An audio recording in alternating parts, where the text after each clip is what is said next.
नमस्कार, आदाब। बहुजन संवाद में आपका स्वागत है। बहुजन संवाद में आज हम बात करेंगे जेएनयू के छात्र नजीब, जो 9 वर्ष से उन्हें गायब कर दिया गया है या जो लापता हैं या उनकी हत्या कर दी गई है। कोई भी सुराग उनका सीबीआई भी अब तक नहीं लगा सकी है। और कोशिश ये है कि उन्हें लोक स्मृति से गायब कर दिया जाए, लेकिन उनके जो मित्र हैं, दोस्त हैं, शुभचिंतक हैं, समर्थक हैं, ह्यूमन राइट्स जो डिफेंडर्स हैं, तमाम सारे ऐसे लोग जिन्होंने कि कश्मीर के अंदर ये प्रक्रिया को बहुत नजदीक से देखा है। कश्मीर में तमाम सारे लोग ऐसे ही हैं कि गांव गांव से, घरों से लापता हो जाते हैं। इसके पहले पंजाब के अंदर भी हमने देखा था, हमने पूर्वोत्तर के अंदर भी देखा था। ये जो एजेंसीज हैं उनका एक अपना तरीका है कि किसी व्यक्ति को गायब करना, फिर क्या करना। इसके ऊपर तमाम सारी फिल्में भी बनी हुई हैं, हम तमाम सारी हकीकत को भी हम जानते हैं। आज सब हम उसी के बारे में चर्चा करेंगे। और नीतीश जी, आपसे मैं ये जानना चाहूंगा कि वास्तव में सीबीआई ने, वास्तव में एजेंसीज ने कुछ पता लगाने की कोशिश की है, या जो है केवल केस को रफा दफा करने का, क्लोजर रिपोर्ट हो जाए, बात खत्म हो जाए, इसका वो केवल इंतजार कर रहे हैं। आप क्या कहना चाहेंगे जो है नजीब के बारे में? हम कुछ दिन पहले भी जब क्लोजर रिपोर्ट सबमिट किया, अभी कोर्ट ने एक्सेप्ट कर लिया है, तो उस वक्त हम लोग का भूख हड़ताल चल रहा था जेएनयू में। और उस वक्त भी हम लोगों ने उस क्लोजर रिपोर्ट को यहाँ पे एफिसी वर्निंग किया। और जब अम्मी आई थी दिल्ली तो फिर हमारी उनसे बातचीत हुई थी, और जेएनयू में भी हमने एक प्रोटेस्ट पब्लिक मीटिंग किया था इस क्लोजर रिपोर्ट के सबमिट होने के खिलाफ। और अभी कुछ दिन पहले 20 अगस्त को कॉन्स्टिट्यूशन क्लब में भी हम लोगों ने जो विपक्ष के अलग अलग सांसद हैं, ह्यूमन राइट एक्टिविस्ट हैं, जर्नलिस्ट हैं, उनको बुला के भी एक मीटिंग की। आप देखिए कि पहले ही दिन से, मतलब 2016 का वक्त था, और पहले ही दिन से आप समझिए कि जिस तरीके से Delhi police, crime branch, CBI ने इंक्वायरी की, उसका मकसद ये कतई नहीं था कि नजीब को ढूंढ के वापस लाना है। वो बेसिकली ये था कि जो भी एबीपी के लोग उनके साथ 9 लोग जो उनके साथ एक दिन पहले मारपीट किए, उनकी जिस तरीके से जांच होनी चाहिए थी, बहुत सारे उसमें फ्लॉड्स हैं। आप कोई भी रिपोर्ट पढ़ेगा कि जांच में किस वजह से फ्लॉड है। आप देखिए कि सीबीआई ने खुद कहा है कि जिस ऑटो वाले को बताया गया था दिल्ली पुलिस ने कि हम उसके ऑटो में बैठ करके गए हैं, सीबीआई ने खुद बोला कि ऑटो वाला प्लांट किया गया था दिल्ली पुलिस के द्वारा। तो ये मकसद और इंटेंशन को दिखाता है कि, और सरकार बेसिकली यही कोशिश की। जेएनयू एडमिनिस्ट्रेशन से हम शुरुआत करते हैं, दिल्ली पुलिस से शुरुआत करते हैं, और भाजपा सरकार से शुरुआत करते हैं। जिस तरीके से उन्होंने पूरी कोशिश की कि नजीब को गायब करवाने वाले तमाम लोगों को बचाने की पूरी कोशिश हुई। ये कोई इंटेंशन कभी रहा ही नहीं कि हम उसको ढूंढ करके लाएं। लेकिन ये लड़ाई हम लोग कभी खत्म करने वाले नहीं है। इस मेमोरी को वो खत्म कर देना चाहते हैं कि नजीब एक छात्र जो कि उत्तर प्रदेश के एक गांव से आया था यहाँ पढ़ाई करने के लिए, कि ऐसे लोग यूनिवर्सिटी में दाखिला लेने से हिचकें। लेकिन जेएनयू एक संघर्ष के बतौर इस मेमोरी को हमेशा जिंदा रखेगा, और ये लड़ाई हम लोग तब तक जारी रखेंगे। और हम उम्मीद करते हैं कि आने वाले वक्त में, और ये सिर्फ इंटेंशन का मसला है, ऐसा नहीं है कि सीबीआई के पास वो कैलिबर नहीं है कि वो ढूंढ करके नहीं निकाल सकते हैं या बता नहीं सकते हैं कि नजीब कहाँ गया। इंटेंशन का मसला, और सरकार जो भी सत्ता में बैठी हुई है उसका कोई इंटेंशन ही नहीं है कि ये पता करे। और उम्मीद हम करते हैं कि जब सरकार बदलेगी और आंदोलन सड़क का हम लोग इतना मजबूत करेंगे, और अभी जो लास्ट मीटिंग भी हुई थी उसमें हमने यही कोशिश की कि जो संसद के भीतर भी एक आवाज़ मजबूत तरीके से उठे, अलग अलग सांसदों को बुला करके। तो अभी सेशन खत्म हुआ, लेकिन अगले सेशन में इस चीज़ को लोग उठाएंगे, और कि जब सरकार बदलेगी तो बेहतर तरीके से इसकी इंक्वायरी होगी, जांच होगी, क्योंकि इस भाजपा सरकार से हम लोग उम्मीद नहीं रखते हैं। और इसके साथ साथ जो पिटिशन को, क्लोजर रिपोर्ट को कोर्ट ने सबमिट किया है, हम लोग लगातार अम्मी से कॉन्स्टेंट टच में है, लॉयर के पास भी गए थे, तो इसको हम लोग ऊपर हाईकोर्ट में दोबारा चैलेंज करेंगे। इसकी तैयारी चल रही है पूरी तरीके से। इस लड़ाई को हम लोग छोड़ने वाले नहीं, और तब तक नहीं छोड़ेंगे जब तक नजीब को हम लोग ढूंढ के वापस नहीं। बहुत शुक्रिया कॉमरेड। आपने एक तरीके की जो घोषणा की है वो बहुत ज्यादा कॉन्फिडेंस देने वाली है, क्योंकि जेएनयू का जब अध्यक्ष ये कहता है कि इसको हम जो मेमोरी लॉस की जो आदत है वो नहीं होने देंगे, और एज ए इंस्टीट्यूशन और एज ए छात्र संघ और एज जेएनयू जो है वो छात्रों की मेमोरी में रहेगा, और उसको कैसे हकीकत सामने आए इसके लिए लगातार प्रयास आप करते रहेंगे। आपका बहुत शुक्रिया। सीधे अब जागृति जी के पास आता हूँ। और जागृति जी, आप इसके पीछे क्या मंशा देखते हैं? जो कुछ भी हो रहा है नजीब के साथ में, उसके पीछे आपको क्या मंशा लगती है? माइनॉरिटीज को टेरराइज करना, जेएनयू के स्टूडेंट्स को टेरराइज करना, या ये बताना कि हम जो चाहें, जब चाहें, जैसा चाहें कर सकते हैं, और कोई कुछ हमारा जो है बिगाड़ नहीं सकता। जी जी, जागृति जी। धन्यवाद सभी पैनलिस्टों को नमस्कार। ये तो उनका मॉडल है। देखिए, ये सारी ही बातें जो आपने दोहराई ना वो सही है। उनको माइनॉरिटीज को टारगेट भी करना है, उनको जेएनयू को भी टारगेट करना है, उनको स्टूडेंट्स को भी टारगेट करना है, और उनके अपने लोगों को जो है हिंसा करने वाले जो लोग हैं और जो अटैक करते हैं इस तरह से, उन सबको प्रोटेक्ट भी करना है। और ऐसा नहीं है कि नजीब एक उदाहरण है, नो डाउट वो एक केस है जिसको हम लोगों को याद रखना चाहिए, लेकिन इन्होंने तो हर यूनिवर्सिटी के साथ यही किया है। आप अभी रोहित वेमुला को याद करिए, वो क्या है, वो किस बात का उदाहरण थे हैदराबाद में। या मुकुल जैन भी जेएनयू से कोई स्टूडेंट था जो गायब हुआ। उमर खालिद के साथ क्या हो रहा है, शर्जिल के साथ क्या हो रहा है, बीएचयू से भी में एक लड़की जो है बलात्कार होता है, उसका कोई केस का कुछ भला नहीं हो रहा। और आज आईआईटी बीएचयू की बिल्डिंग पुरानी जो विरासत जाती है उसको ध्वस्त कर दिया जा रहा है। तो हर यूनिवर्सिटी का बजट काट रहे हैं, यूनिवर्सिटी को टारगेट कर रहे हैं, और जेएनयू हो या जामिया हो, हर सबको टारगेट कर रहे हैं। स्टूडेंट्स को घुस करके जिस तरह से पीटा था, पहली बार हम लोग बनारस में सारे लोग सड़कों पे उतरे थे उस दिन, जिस दिन जामिया में घुस के लाइब्रेरी में लड़कों को जेएनयू में पीटा था। तो वो याद है मुझे अभी भी कि किस तरह हम लोग एकदम लगा था कि ये क्या हुआ इस देश में। तो अब तो ये पूरी क्रोनोलॉजी है, और ये 9 साल हो गए उसको गायब हुए। और आप देखिए, कोई जवाबदेही नहीं है हमारे देश में। अब जवाबदेही का या शिकायत की सुनवाई का सिस्टम खत्म हो चुका है। मैं बार बार इसको हाईलाइट कर रही हूँ कि पुलिस, सीबीआई, जांच एजेंसियां, इवन न्यायपालिका, इसकी क्रेडिबिलिटी को वही सबसे ज्यादा खतरा पहुंचाया जा रहा है, और वो एक विचारधारा के तहत सोची समझी साजिश के तहत किया जा रहा है। लोगों के पास कोई जगह ना रह जाए अपनी चीजों को हल करने के लिए, और वो इनसे सीधी लड़ाई में आए, यही एक तरीका है। और उनको डर दिखा करके अपना पूरा तानाशाही का मॉडल लागू जी करना है। और ये हम लोगों को एक्सेप्ट करना चाहिए कि ये सारी लड़ाइयां अब एक साथ इकट्ठा होकर एक बहुत बड़ी क्लियर पिक्चर दे रही हैं। और अंतिम दौर में मैं मानती हूँ कि ये चीजें जाएंगी तो ये सीधे सीधे आमने सामने इसी तरह से होंगी। और इसीलिए नजीब एक उदाहरण है उसमें, और याद रखना ही चाहिए हम लोगों को। जी बोलिए अशोक भाई। तो सुनील जी, बहुत बहुत बहुत शुक्रिया आपका कि नजीब अहमद जिस इशू को हम लोग जो है वो कहीं ना कहीं भूल गए थे।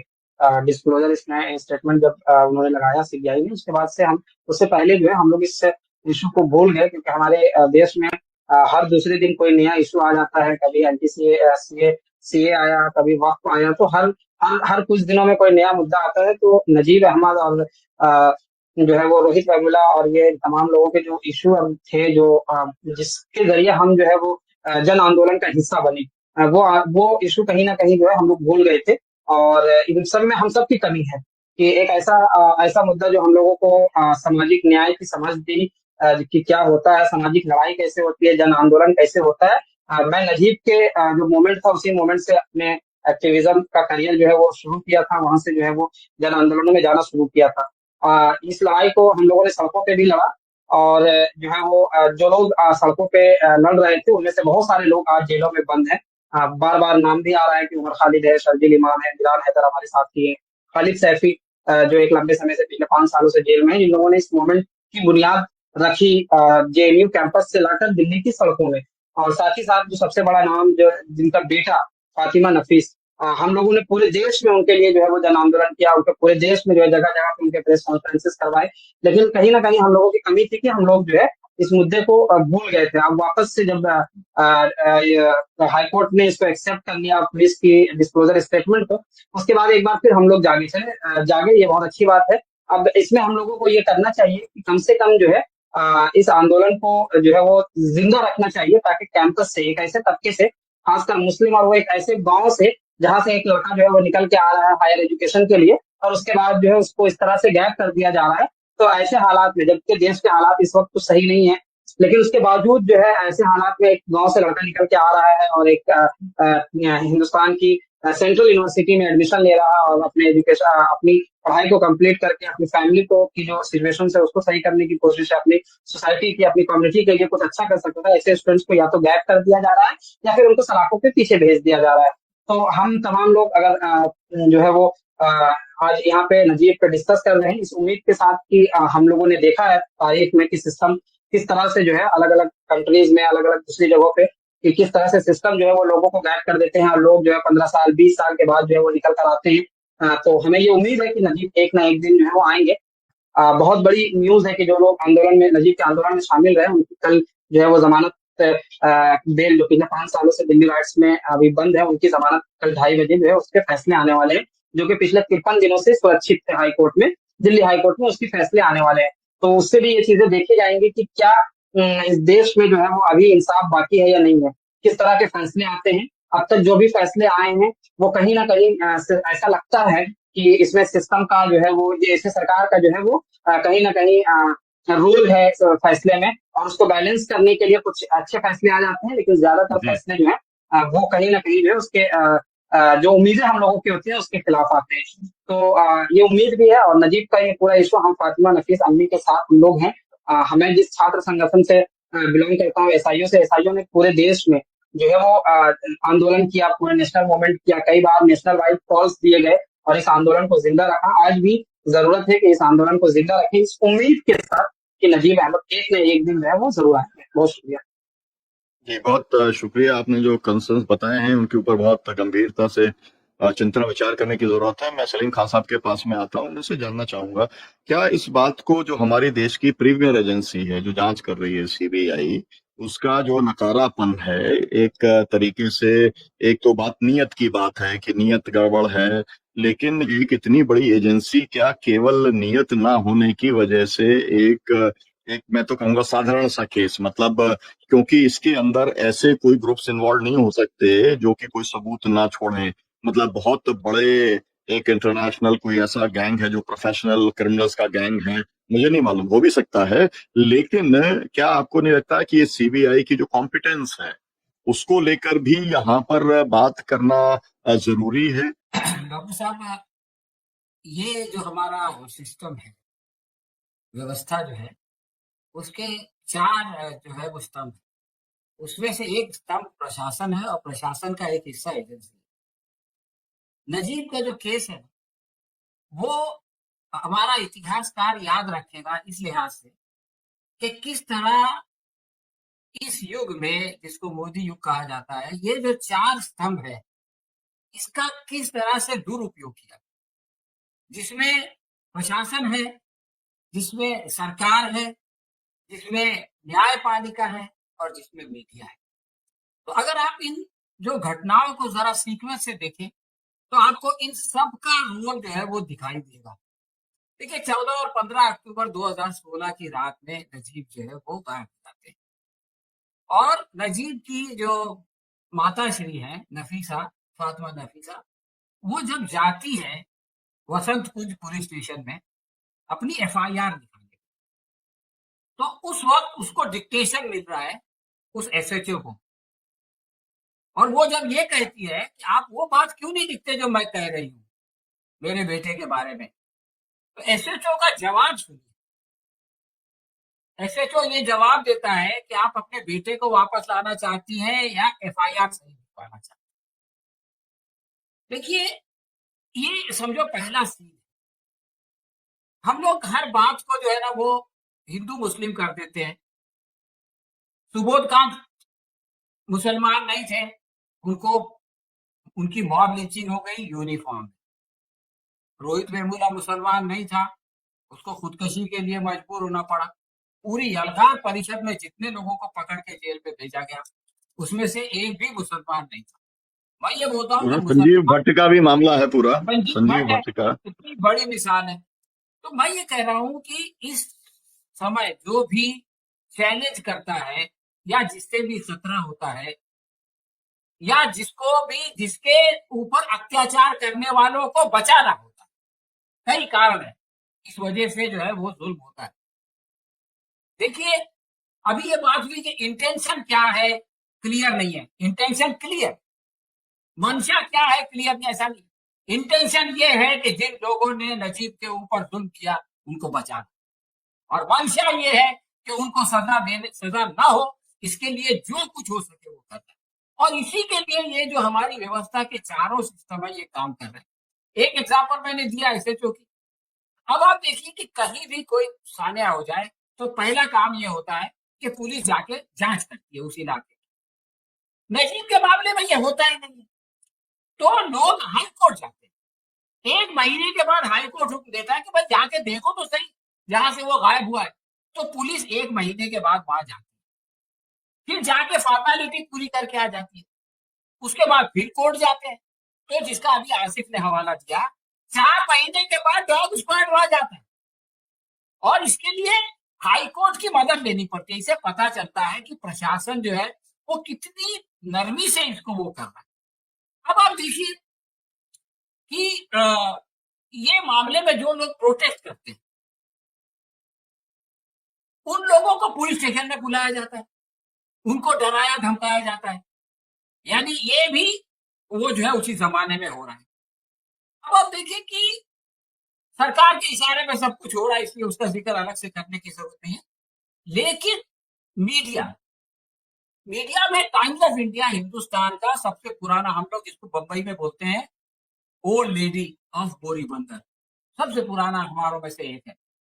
उसमें एक जर्नलिस्ट है सावंत, जो ये स्टोरी निकालता है कि वो जो है उसके कंप्यूटर में जो जानकारी पुलिस को मिली, उस जानकारी के अनुसार वो आईएसआई में शामिल हो गए, और उसके बाद उसकी एक फोटो चलती कि वो सीरिया में, और उसके बाद सारा मेन स्ट्रीम मीडिया उस पर डिस्कशन करता है। बाद में पता चलता है कि पुलिस के बाद ये मामला एसआईटी के हवाले किया गया, उसके बाद सीबीआई के हवाले किया गया। उस वक्त एसआईटी के हवाले था। एसआईटी के चीफ ये कहते हैं कि हमने तो साहब उसका कंप्यूटर अभी तक खोला ही नहीं, तो जो कंप्यूटर अभी तक खुला नहीं उसके बारे में खबर मिल गई और वो खबर चल गई। अब आप देखिए कि इसके खिलाफ लोग कोर्ट में जाते हैं कि भाई ये जो इन लोगों ने डिफॉर्मेशन किया है, बदनामी की है, इनको सजा दो। तो जज साहब फरमाते हैं, आज तक और टाइम्स ऑफ इंडिया के खिलाफ जज साहब फरमाते हैं कि भाई ये लोग माफी मांग रहे हैं, इनकी माफी को मान दो, अपने देश में इससे ज्यादा तो कुछ होता नहीं है। ये न्यायपालिका, इससे इन लोगों का हौसला बढ़ता है, इससे अत्याचार को जो है वो सपोर्ट मिलता है। तो ये जो पूरी कहानी है ना कि साहब आपने सीबीआई बनाई, सीबीआई ने ये कहा कोर्ट में आके, शर्म की बात है कि जिन लोगों के ऊपर आरोप है हम उनका मोबाइल नहीं खोल सके। हिंदुस्तान की सबसे बड़ी एजेंसी अगर ये कह दे कोर्ट में आके, ये नहीं कि किसी अखबार में बोल दिया मेरी बात का मतलब समझ निकाला समझा गया, कोर्ट की प्रोसीडिंग में लिखी हुई है ये बात कि वो जिनके ऊपर आरोप है हम उनका वो फोन ही नहीं खोल सके, तो फिर हम उसके बारे में मालूमात कैसे करेंगे। तो मैं जो बात कहना चाह रहा हूँ डॉक्टर साहब वो ये है कि ये सारे लोग एकजुट हो गए उन लोगों को बचाने के लिए कि जिन्होंने नजीब के साथ जुल्म किया। अब जैसा कि आसिफ ने बताई, मैं उस बात से वो करता हूं कि दुनिया में इस बात के बहुत सारे प्रमाण हैं कि लोग वर्षों के बाद जो लोग गायब हो गए थे वो वापस आए, स्पेशली सीरिया की बात कि उन्होंने कितने सालों तक वो बेचारे पहचान नहीं सके, 30-40 साल के बाद। तो हमको भी उम्मीद है कि नजीब आएंगे, लेकिन वो लोग जिन्होंने कि नजीब को गायब करने वालों की मदद की, और वो लोग जिन्होंने कि नजीब के लिए संघर्ष करने वालों को डराया धमकाया, उन लोगों को जो है वो इंसाफ के साथ उनके साथ मामला होना चाहिए, जी और उनको करार वाकई सजा होनी चाहिए, और ये सजा जो है वो एक न एक दिन होके रहेगी, और नजीब एक दिन वापस आएंगे। बहुत बहुत शुक्रिया। जी, बहुत शुक्रिया आपका। ये बात आपने ठीक कहा कि अगर एक अपराध होता है और उस अपराधी को या उस अपराध को या उसके साक्ष्यों के साथ में कोई भी अगर छेड़खानी करता है तो उसे बराबर का अपराधी माना जाता है। ये कानून की भाषा भी यही है, उसकी व्याख्या भी यही है। तो आपने ठीक कहा कि हम लोग ये उम्मीद करते हैं कि ये लड़ाई आगे बढ़ेगी और वो वापस आएंगे, और जो रियल अपराधी हैं उनके ऊपर कार्रवाई होगी, कानून जो है उनके ऊपर काम करेगा। मैं अंतिम टिप्पणी के लिए डॉक्टर रानू प्रकाश तिवारी से अनुरोध करता हूं। आपने सभी पैनलिस्ट की बात आपने सुन ली, आप इस बहस का समापन है, करें। नजीब हमारे बीच 8 साल से नहीं है, उसकी स्मृतियां बनी हुई हैं, और जिस तरीके से संघर्ष जारी है और सारे लोग उसके लिए लड़ रहे हैं, संघर्ष कर रहे हैं, ये अपने आप में ये बताता है कि हमारे यहाँ अभी भी मानवाधिकार पर लड़ने वाले लोग और उसके लिए संघर्ष करने वाले लोग हैं। वो राजनीतिक दलों के ऊपर हम केवल आदेश थोप दें और उनको कटघरे में खड़ा कर दें, इसका कोई बहुत मतलब नहीं बनता है। और नजीब के लिए भी जहां पर पूरी की पूरी सत्ता एक मुश्त होकर के। ये सत्ता नजीब है क्या? यह सत्ता तो जो भी उसको चैलेंज देगा, उसकी पार्टी के अंदर से अगर कोई चैलेंज निकलता है, कोई भी उसके सामने खड़ा होता है, तो उसके साथ किरण पांडे के साथ क्या हुआ? वो कौन सा मुसलमान था? वो कौन सा विपक्षी दल का था? जोया के साथ क्या हुआ? वो तो जज थे। इस तरीके की कितनी घटनाएं हैं। तो इस सब का लेकिन इस सब का हिसाब होगा, समय आता है, समय का इंतजार है, समय आएगा, समय पलटी मारेगा, होगा, सबका हिसाब होगा। और जाहिर सी बात है, हम सब लोगों को उम्मीद है कि नजीब आएगा, जरूर आएगा, खोज के उसको लाया जाएगा। और यह शासन प्रशासन जब तक है तब तक तो ये अपनी मनमानी कर ही रहा है, लेकिन ये प्रशासन भी आज की तारीख में डरा हुआ है कि इसके साथ अगर न्यायपूर्ण तरीके से जैसे न्याय होता है, अगर वैसे किया जाएगा तो इनकी क्या स्थिति बनेगी। शायद इसीलिए आज ये भागम भाग बची हुई है और केन प्रकार ये सत्ते में बना रहना चाहते हैं, क्योंकि सत्ता से जैसे ही च्युत हुए, इनके ऊपर कितने मुकदमे होंगे, राष्ट्रीय अंतरराष्ट्रीय मुकदमे होंगे, शायद इसका अंदाज देश की जनता को नहीं है, लेकिन शांतिप्रिय न्यायपूर्ण जनता सब जानती है, सब समझती है। और आने वाले दिनों में निश्चित रूप से इन सब लोगों का हिसाब होगा। और नजीब का ऐसे जितने भी लोग जेलों में बंद हैं, उनके साथ भी न्याय होगा। हाँ, न्यायपालिका में भी व्यापक सुधार की आवश्यकता है। न्याय मिलने की प्रक्रिया शीघ्र होनी चाहिए, जल्दी होनी चाहिए, न्यायपूर्ण तरीके से होनी चाहिए। ये लोग चाहे जितना उनके ऊपर धूल दूसरे करें, लेकिन वो निकल के सामने आएगी। न्यायपालिका है, जनतांत्रिक देश भारत की न्यायपालिका है, भारत की सारी संवैधानिक संस्थाओं का भगवत सम्मान बरकरार होगा। हम इसी उम्मीद के साथ आप सारे लोगों को हम आभार व्यक्त करते हैं। सलीम साहब, जागृति राही जी, इकरा खन्ना जी, डॉक्टर सुनीलम, आजमी साहब, आप सब लोगों का दर्द है, हम सबके दर्द में शामिल हैं। और दर्द में केवल शामिल नहीं है, हम अपने से जो भी हमसे प्रयास हो सकता है, हम उस सब में